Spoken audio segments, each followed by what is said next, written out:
Hello guys, how are you? I hope all is good, and I'm just going to deliver a short video or produce a short video about our continuation of concepts, approaches, estimations, approximations, and also some representations in any form. So that's why I've actually what I've chosen another topic from the book, which is Aircraft Performance and Design, written or authored by John D.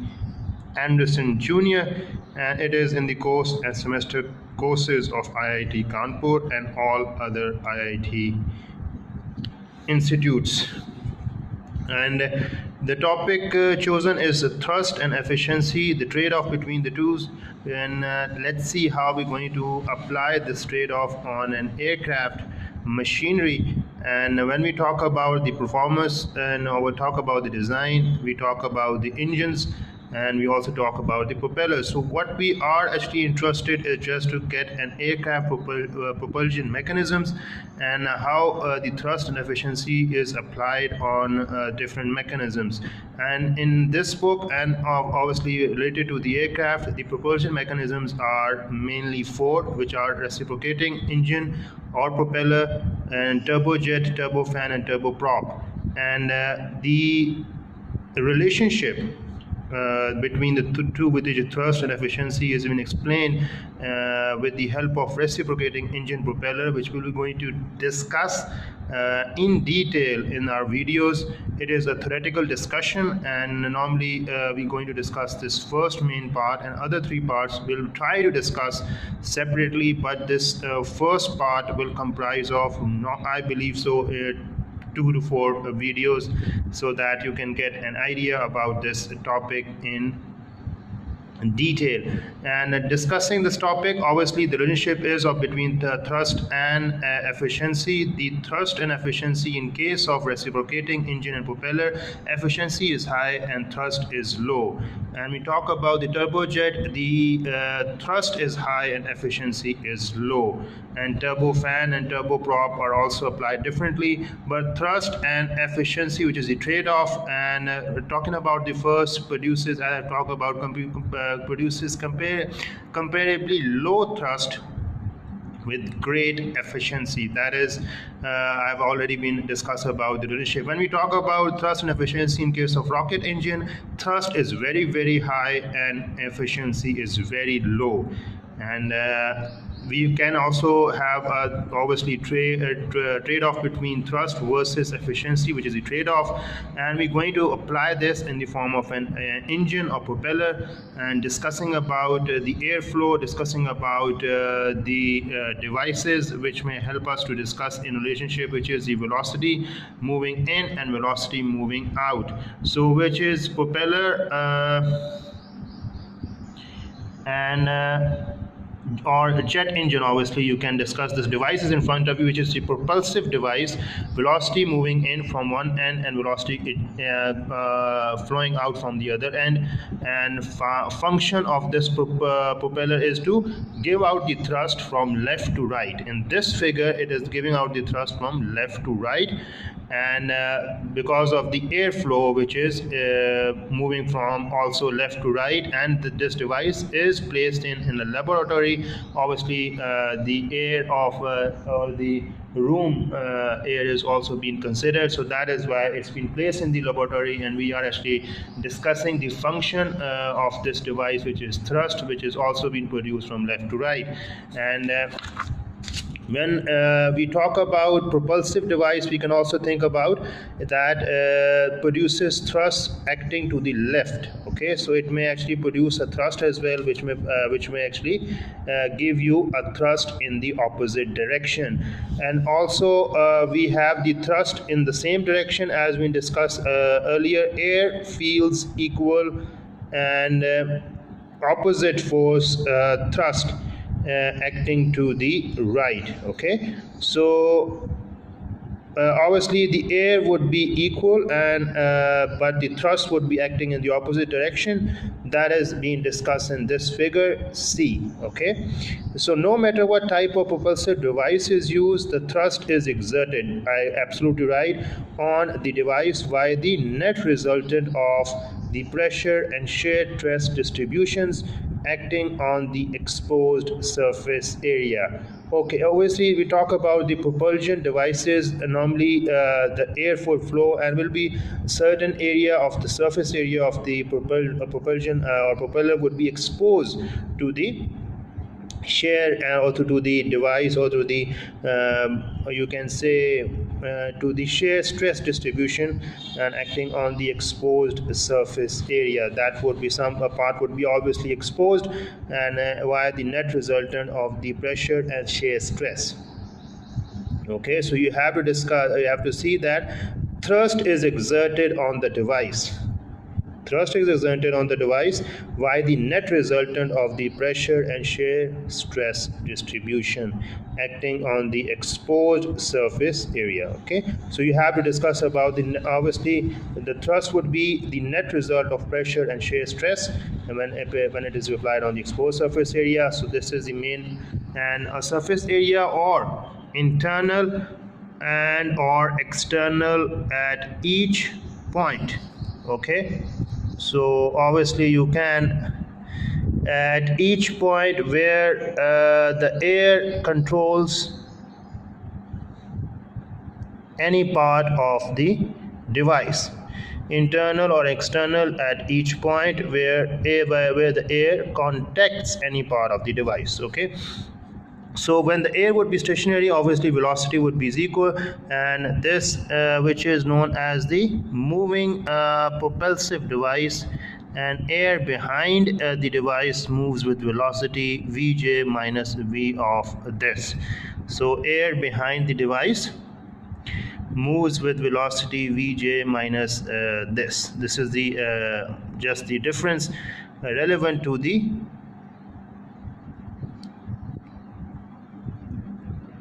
lab. Obviously the lab is always devices in present. The lab when the air is stationary, obviously you can see that in stationary air velocity would be 0, and moving propulsive the device is moving in relative to the laboratory, and air behind the device moves with velocity this. Okay, so air behind the device would move with the difference relative to the laboratory. So sketch of the propulsive device moving into stationary air with velocity this one. This is the sketch of the propulsive device which is moving into stationary air with velocity this one, and pressure and shear stress distributions are the two hands of nature that reach out and grab hold of any object immersed in an air flow. So normally pressure and shear stress distributions are the two factors that help us to actually get hold of the object immersed in an airflow. So that is why, because of pressure and stress, the resultant would be thrust.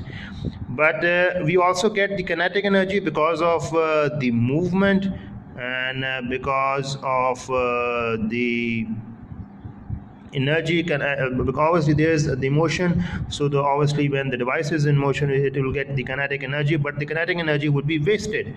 Okay, it is half Vj minus V of infinity over square, this which is because this is the source of inefficiency.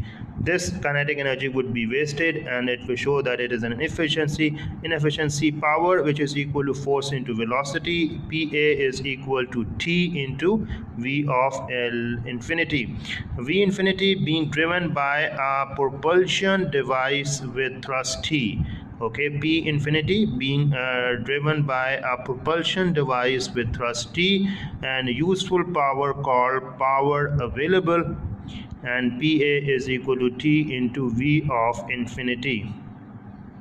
Okay, so power is equal to force into velocity, which is T into V into infinity, and later power is energy per minute. Okay, power is what? Energy per minute, which is obviously we have to add on the power A plus kinetic energy, and this power is equal to force into velocity, and you have to add the wasted kinetic energy as well to this power. So being driven by a propulsion device which with thrust T, useful power called power available. This is PA, which is useful power available by kinetic energy would be wasted. We have to add these two. Obviously power wasted would be this one. So power generated by propulsive device is adding the two ones. Instead of the wastage, we have to consider it the propulsive efficiency denoted by this rho of P,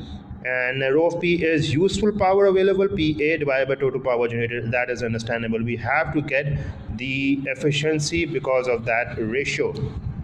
So in contrast to a propeller, a gas turbine jet engine produces its thrust by giving a comparatively smaller mass of air a much larger increase in velocity.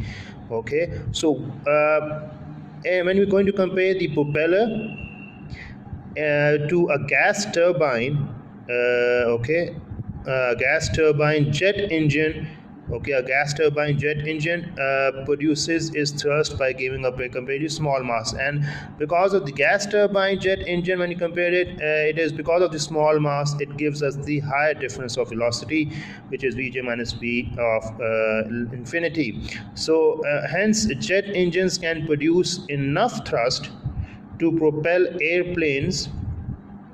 Jet engines can produce enough thrust to propel airplanes to a transonic and supersonic flight velocities. However, because Vj is much larger than V of infinity, from propulsive efficiency of a jet engine will be less than that of a propeller. So the propulsive efficiency of the jet engine will be less than that of the propeller. Okay, so obviously this applies to the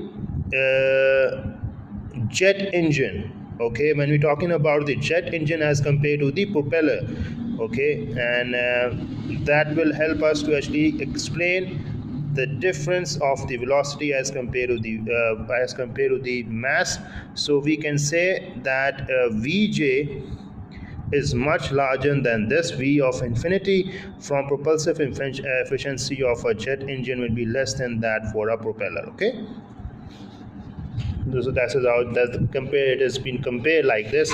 So talking because of the trade-offs discussed above in modern aeronautics, we see low-speed airplanes powered by the reciprocating engine propeller combination. Okay, and obviously because of the trade-off between thrust and efficiency, we have discussed it. So in modern aeronautics, what has been done, which is we see low-speed airplanes, okay, powered by the reciprocating engine propeller combination because of the increased propulsive efficiency, and we see high-speed airplanes powered by jet engines because they can produce ample thrust to propel aircraft to transonic and supersonic speeds. So that is the comparison. Because of the trade-offs discussed above, in modern aeronautics, we see low-speed airplanes powered by the reciprocating engine. Low speed are powered by engine and propeller, okay, and engine propeller combination. That is the main point. It is the combination of engine and propeller in low speed airplanes, and because of the increased propulsive efficiency. In this case, the efficiency is very high and thrust is very low. We always discuss in reciprocating, in mechanism reciprocating, in mechanism which is of engine and propeller.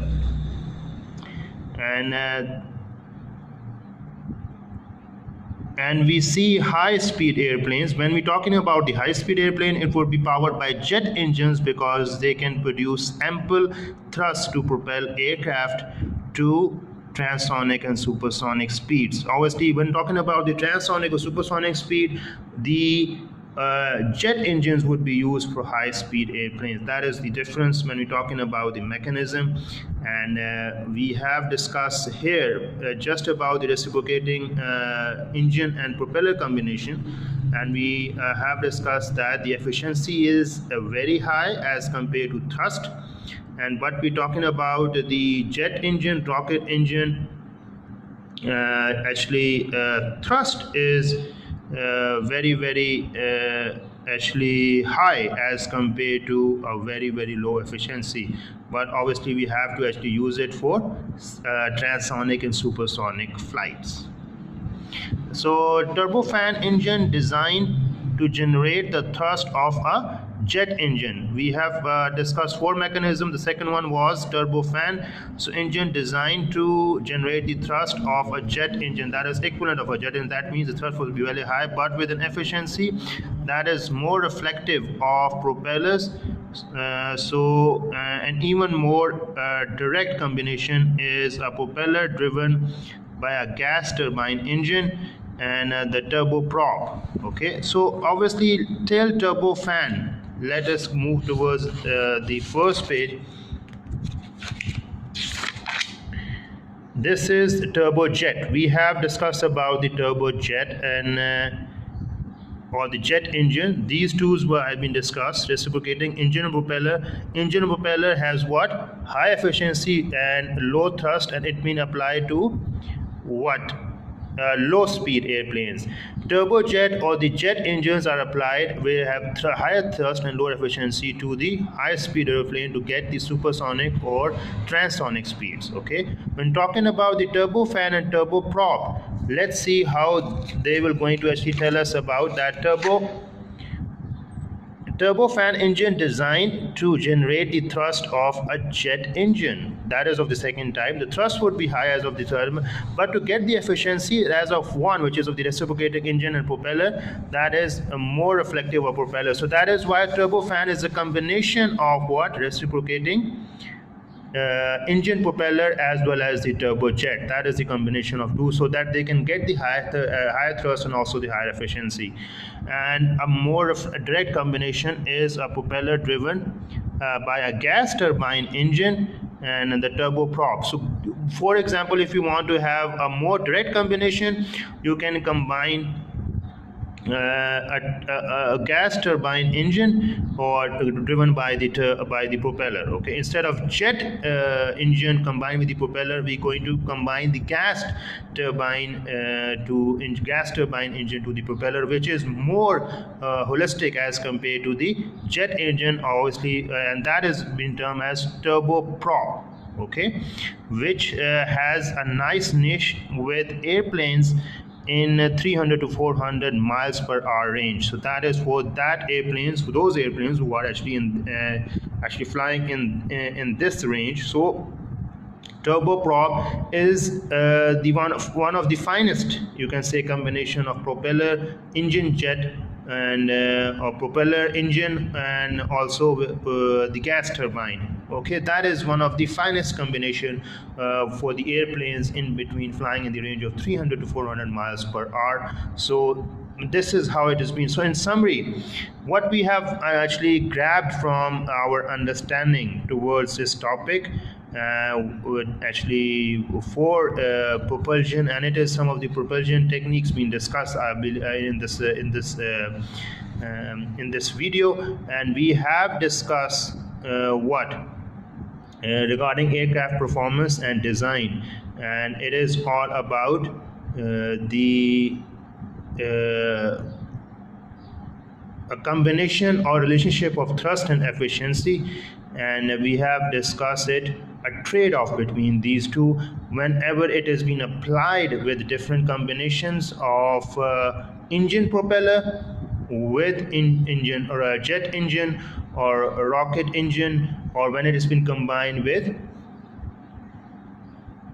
a gas turbine, and when it has been combined with the jet engine. Okay, and when it has been separately combined with the jet engine. It is being named as turbojet. When it is being combined, when jet engine is being separately, we discuss it separately, the propeller engine and also the jet engine. But when propeller engine is being combined with the jet engine, we get it a third mechanism, which is a turbofan. And when propeller and the engine is being combined with the gas turbine, we get a fourth mechanism of this book, which is about turboprop. So these four mechanisms are tells us about how we combine just to get and the finest of the finest is the combination of the gas turbine with the propeller or the engine. We have discussed the devices when the thrust is being applied from left to right, from right to left. When there is no speed, the stationary and the speed would be zero. The stationary at v equals 0, and there is no air. We have discussed about obviously when there is no air, but the device is moving in the laboratory room. So obviously there is a relative velocity, a difference in velocity, Vj minus v of infinity. So because of that relative velocity, we get the kinetic energy because the device is moving, but that kinetic energy is being wasted out. We have to add into our power, which is force into velocity, pa into t into v into infinity. We're going to add the kinetic energy and we get the whole combination. And we obviously get obviously we have to have the rho of theta as well, just to get a ratio that may help us to derive the efficiency between the two, which is the useful power available and total power generated. So in contrast to a propeller, a gas turbine jet engine produces its thrust by given a comparatively obviously when you talk about the propeller, a gas turbine jet engine produces its thrust by giving a very small, because we have discussed the relationship of the thrust as well, the relationship of the efficiency in all the four mechanisms. But you can have the first two being discussed primarily, the efficiency of the relationship of efficiency and thrust in combination of our reciprocating engine and propeller and jet engine, obviously just to get the different relationship or the different combination, or the best of the combination. We have the turbofan and turboprop as well. So what we have just summarized, we have summarized that understanding of fundamental trade-offs associated with different flight propulsion devices. And this understanding is what? Helpful for studies of airplane performance and discussions about airplane design. Obviously this video will actually get us the fundamental understanding about airplane performance in detail when we're going to discuss about the reciprocating or combination of engine propeller. From our next video, we're going to discuss the engine in detail, how will it affect, how the aircraft performance is being affected by the combination. We're going to derive some of the equations as well. We're going to discuss some of the graphs as well. So that would be our next topic. Reciprocating engine propeller combination would be our next topic. So you just have to keep in touch with our videos. In case if you want to have the sound understanding, you can go through the book as well, already mentioned in the intro, but the purpose is to get you a fresh input about the ideas, and also expecting some fresh feeds or the fresh comments from your side as well, just to get some of the interesting facts about this about aircraft propulsion devices, and some properties being discussed, some effects, some approaches, some concepts have been discussed. So it is all about the theoretical discussion, okay, with the help of the pictorial representation, and also with the help of the notes, which we have already been just chopped out of whole course book. So let's see what we can actually give you for our coming videos. Till then, just subscribe, like, comment. We'll be expecting the subscription as well. Anytime, whenever you watch the videos, anytime in the future, we're going to expect that, and hopefully we're going to expect the comments as well, and we're going to actually accept them in an open manner. So till then, take care and have a nice day.